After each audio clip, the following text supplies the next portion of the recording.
I already promised this one to come out soon, so I'll make sure not to waste any more time. Let us begin. I was honestly a big fan of the choreography, and it slowly got better as the video went on. What would have helped you out is by letting the movements overlap. By this, I mean that it was noticeable that when you had the characters do something, and more than half the time the other one stayed frozen. Doing this removes the dynamic feeling of the video, so for something especially like a fight scene, make sure people don't freeze in the tracks. What I would recommend for you, especially since your camera gets really close to the figures, is to get a macro lens off of Amazon. I say this a lot, and I might sound repetitive, but it honestly is some of the best advice you can do, especially to make sure your camera doesn't get out of focus when you get close. Work on your easing in and out, especially for the collapsing movements, and also play around with your lighting to see what also works. 6.5 out of 10.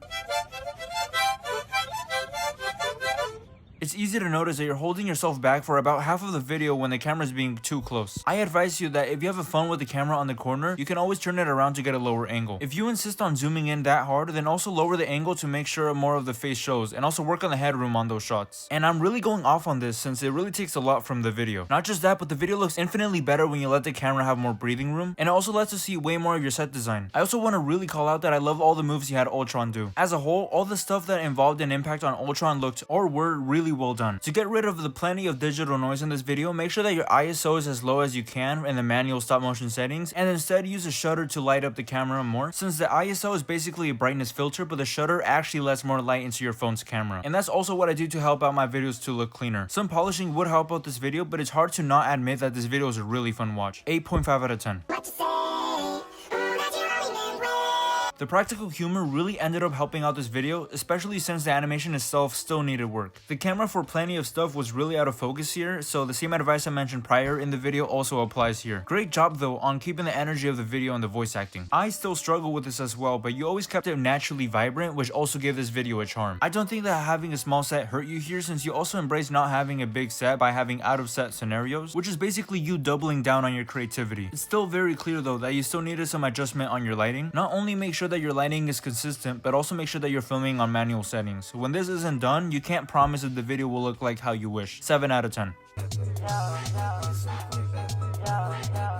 Where do I begin with this video? Alright, first of all, I really like the cinematography. I also love that you didn't fall for the issue to film the 21:9 ratio like if it was a 16:9 but crop. A lot of people do this and it always messes up how their video looks, but instead you filmed it even wider to make up for it. Doing this made the face shots look super wide and energetic when they move, and I also just love the color of contrast here. And for anyone that doesn't know, this really works here because there's actually less colors on the color palette. And because of that, that means every color that actually is here takes up way more space and makes its presence way more shown, so it doesn't look as noisy. Even when there were several colors at play, they didn't all overpower each other. They all basically followed the 10-30-60 rule. The oranges and the purples went amazing with the reds of Iron Man's suit, and the glowing white effects among the bright blues popped out so well. The masking at times could have been a slight issue, but you always made it part of a bigger movement, so it always took away the focus from any flaw, and by doing that, it naturally covers it and puts the focus right back into the action, which is also the best case scenario. For anyone that doesn't know what I mean, I'm basically saying that the fighting was good enough that even if there were any flaws, you completely forgot about them the second they happened. Easy win here, 10 out of 10.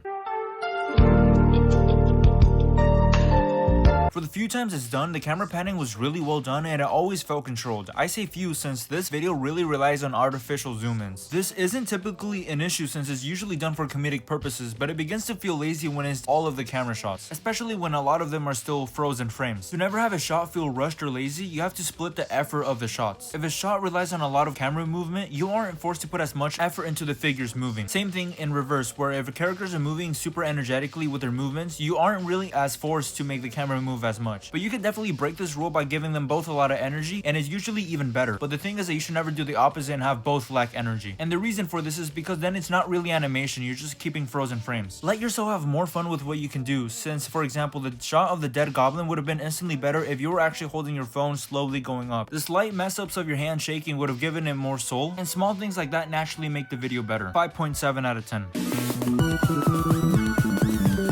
The camera work was solid, and the same thing goes with the animation. Mainly for the first half of the video, the music was too quiet. When the music is put that low, it feels like it's almost not there, so you still get the silent pauses that makes the video feel awkward. However, you luckily did fix this later on in the video, and once you did fix this, the video got 10 times better. And I also like the reveal halfway in between of the video, since willing to get that ridiculous only gives the video more flavor and charisma. Make sure that you're using the slider for the stop motion app that lets you see the frames before, so with having that in mind, you can make sure the characters walk without an extreme amount of waddle. But this is still a really really solid job. 7.5 out of 10.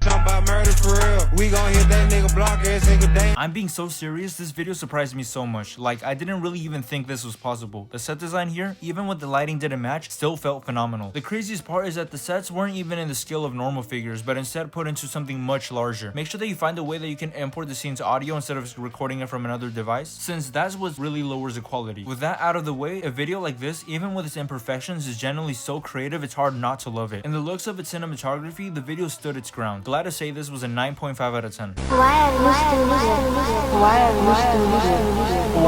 The sound effects on this video were so extreme, I just have to tell you guys to watch it in your own time. They're so extreme for this kind of video that it gives it a whole new sense of character. I can't even hate on this since it's basically what I've been advising people to do instead of having missing audio. The effects, especially the ones like the vanishing, were cool, but make sure you get some kind of hard lighting for this video since the super soft lighting always makes it feel way more amateur. Since parts of this video were already so extreme with the editing, the distorted filter effect actually fit right into this video, which is actually a hard thing to do without making it feel like a distraction from the video itself. The way everything was put together, which you need to watch the video to understand, gives it such a necessary charisma. 8 out of 10. Chicken nap.